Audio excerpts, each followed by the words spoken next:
Hi guys, কেমন আছেন আপনারা সবাই? ভালো এই আছেন? এই যে দেখুন আমরা এখান থেকে এখানে থাকি ক্যাম্প। এখান থেকে আমাদের যে বাসগুলো দেখতেছেন পিছনে, সেই বাসগুলো এখান থেকে আমাদের গাড়ি থেকে দোহা শহরে নিয়ে যায়। এখান থেকে আমরা কাজে যাই। এই যে দেখতেছেন আমার সবচেয়ে ভালো বন্ধু, কাছের সবচেয়ে বন্ধু, যার সাথে আমি সবসময় উম, থাকি। হ্যাঁ, দুই বন্ধু বেরিয়েছি একটু ঘোরার জন্য।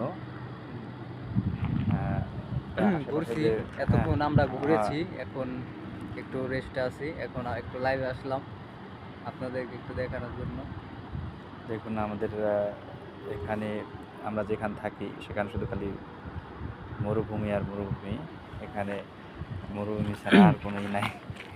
এই দেখুন একদম পিছনে যে ভিউটা আছে, একদম কোনো গাছপালা কিছুই নাই এখানে, শুধু খালি